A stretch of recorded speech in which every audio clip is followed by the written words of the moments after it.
खबर शामिल करते हैं सियालकोट से। हमारे टीवी 4U के नुमाइंदे मोहम्मद नदीम की इस रिपोर्ट के मुताबिक जीसी वुमेन यूनिवर्सिटी सियालकोट में छठी 3 रोजा आलमी इस्लामी कॉन्फ्रेंस का इनाकाद किया गया। पंजाब हायर एजुकेशन कमीशन और सीरत स्टडी सेंटर सियालकोट के इश्तराक से जीसी वुमेन यूनिवर्सिटी सियालकोट की छठी 3 रोजा आलमी इस्लामी कॉन्फ्रेंस की इख्तितामी तकरीब पर सीरत स्टडी सेंटर सियालकोट में मुनक्किद हुई। तकरीब से खिताब करते हुए vice chancellor professor doctor Rukhsana Kausar का कहना था कि मगरबी तहजीब के मुस्लिम मुआशरे पर असरात कम करने के लिए हम सबको जिम्मेदाराना रवैया अपनाने की जरूरत है। इनका मजीद कहना था कि मुहक्किकीन जदीद दौर के मुताबिक ऐसे तहकीक पेश करें जिसमें इंडस्ट्री और मुआशरे को दरपेश मसाइल और इनके हल तजवीज़ हों। तकरीब के मेहमान खुसूसी वाइस चेयरमैन सीरत स्टडी सेंटर ख्वाजा मसूद अख्तर का कहना था कि दोनों इदारों के इश्तराक से एक कामयाब कॉन्फ्रेंस मुनक्किद की गई।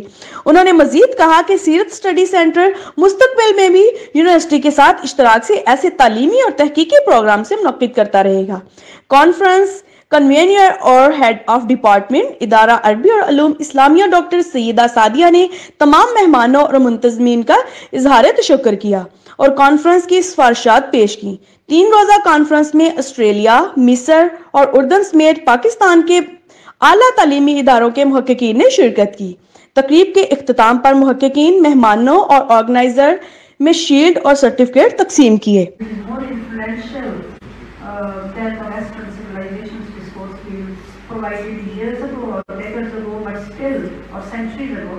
But still we are unable to combat that despite the fact that we have such a huge human resource. Muslim countries have huge human resource, लेकिन वो human resource को हम capitalize क्यों नहीं कर पा रहे, ये भी एक अपनी तरह की रिसर्च का एक टॉपिक हो सकता है और उसके ऊपर भी सजेशंस दी जा सकती है कि हर चीज़ जो है वो मटेरियल तरीके से एड्रेस नहीं हो सकती। बहुत से बिहेवियर्स हमारे ऐसे हैं जिनमें हमें पैसे देने की लगाने की जरूरत नहीं है, but why we are not focusing on those.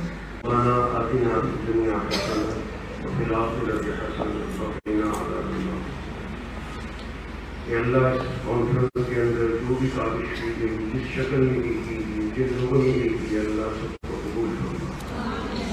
अल्लाह इस उम्मत के लिए हमें बेहतर किरदार अदा करने की तौफीक अता फरमा। अल्लाह हमारी सलाहियतों को इंफरादी मकासद के साथ साथ इज्तिमाई मकासद के लिए कबूल फरमा। हमारी सोचों में बुलंदी पैदा करना, हमारे अज़ान को मजबूत करना। अल्लाह इस मुल्क पर रहम करना, इस मुल्क की सालमियत की हिफाजत करना, इस मुल्क को तरक्की अदा करना, इस मुल्क को अंदरूनी बैरूनी दुश्मनों से महफूज करना। ब्राहे करम टीवी 4U को लाइक शेयर सब्सक्राइब कीजिएगा। मिलते हैं नेक्स्ट वीडियो में, तब तक के लिए अल्लाह निगहबान।